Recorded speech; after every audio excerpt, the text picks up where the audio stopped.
right, good morning and welcome back. Today, our first day kind of real notes. We're going to start off by talking about the word quadrilateral here. So, a quadrilateral, if you don't know, is quad. Hopefully, you know, sounds like four.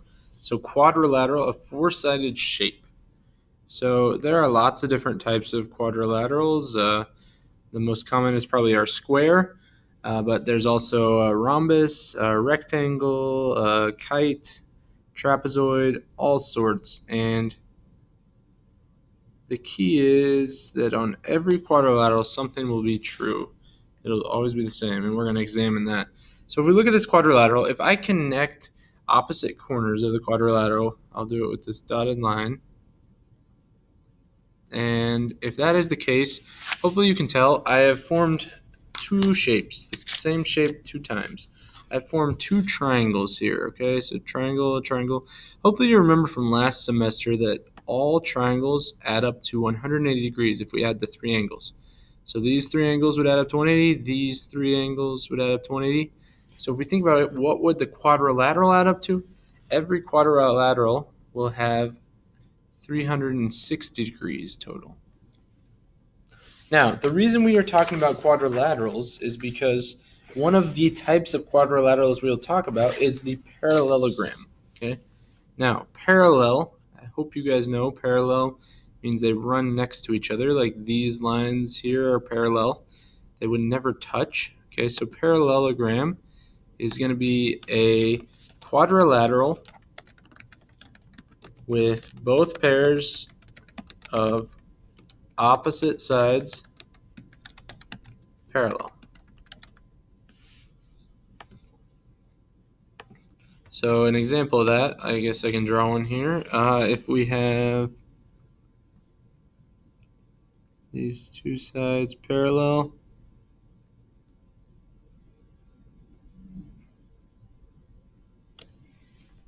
so there is our parallelogram. And one way we can indicate they are parallel, if we draw an arrow on here, that tells us that this side is, it looks like an arrowhead, this side is parallel to this side. And likewise, this side, if I put two arrows, because they're not parallel to the first set, this side will be parallel to this side.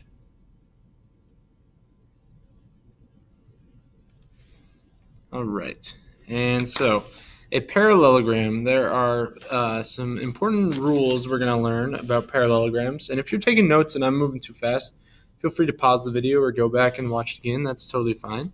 So our first rule about a parallelogram that'll be pretty important is that opposite sides of a parallelogram are always going to be congruent. You can see these marks. These mean congruent, mean they're the same, they are equal. So QP, if it was 5, RS would also be 5 in length. Now another one, and if you're writing these in your notebook, you don't need to write everything, maybe just the bold part. But opposite angles are going to be congruent. These angles here are opposite, they will be congruent, the same, equal. If Q was 130 degrees, S would also be 130. Okay, now for this next one, I want to quick draw a picture. So if we have parallel lines cut by a transversal, and last semester we talked about these angle pairs. If you don't remember, those are interior angles. We had one of two words for it, either same side interior or consecutive interior. And those angles, those are going to be supplementary. Now supplementary means they will add up to 180. So if we look right here, when we have a parallelogram, since these sides are parallel, these two angles will be supplementary. They will add up to 180.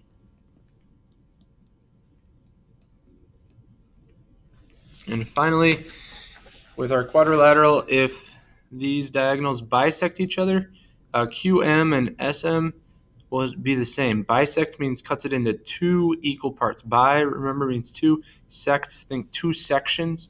These two sections are equal. M is the midpoint of both PR and QS. All right, so if we look here, example A, it says STUV is a parallelogram. Find the lengths for TU and WT. So TU here would be 12. Meanwhile, WT is just going to be 14. The diagonals bisect, so they'll be equal on each side. Now, if I asked what VT is, we'd add 14 plus 14, we'd get 28 total. Example B, FGHJ is a parallelogram. Find the lengths for JH and JK. JH along the bottom here, that's going to be 5. And JK, that's going to be 3. All right, and that's all there is to it. Now on to the angles. Now for these, right away, we should be able to remember that one of these angles is the same as M. Hopefully you know it's the opposite angle, so K will be 135. Now to find L, these are considered consecutive angles, so they will add up to 180. All we have to do is 180 minus that 135, and we will get 45 degrees. That will go right here for L. It doesn't ask, but that would also be angle J. Now on letter B here, example B, once again, P is 70, that means R is 70. And S, all we have to do is take 180 minus 70. We're left with 110 degrees.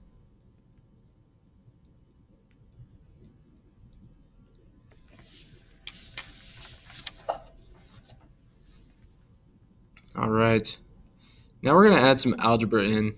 Same concept, just adding some algebra. So if we look here, hopefully you know S and R here, they would be consecutive. They're going to add up to 180. They are supplementary. So 3x plus 120, all that adds up to 180.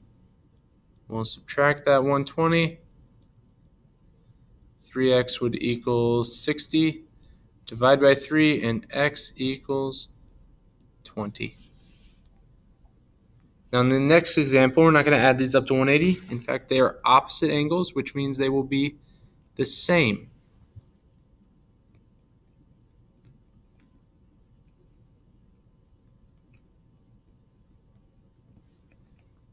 Now we can subtract 9x, just solve the algebra problem.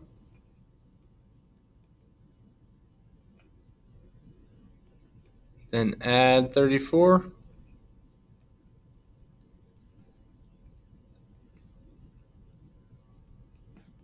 Divide by 3. Then we'll get x equals 12.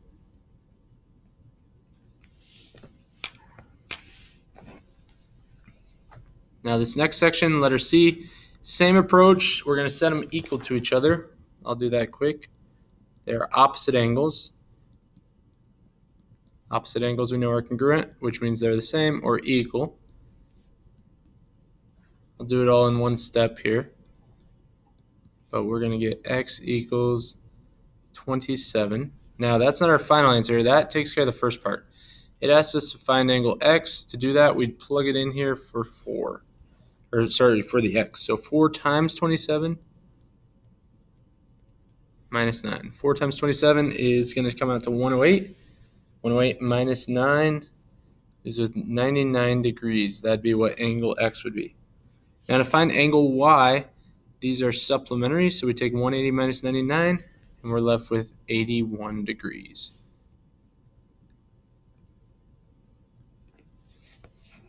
Okay. On this next one, I forgot to say this, but I should have wrote this is a parallelogram, okay? I forgot to tell you that. But if it's a parallelogram, that tells us then that opposite sides are congruent. They are the same. So I can do 3x plus 3, set that equal to 2x plus 5. I can also say that 2y is equal to y plus 6.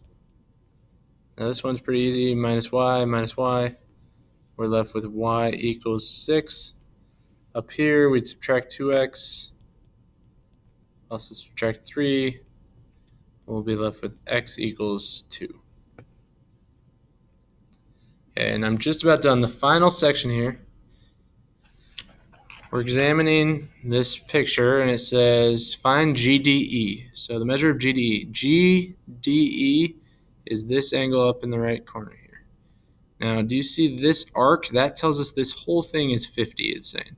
So if that whole arc is 50, And we know that GDE is also 50 because they are opposite angles, and opposite angles are congruent. Okay, now EH. EH is right here. It's part of the diagonal. It's bisected, so EH will just be 8.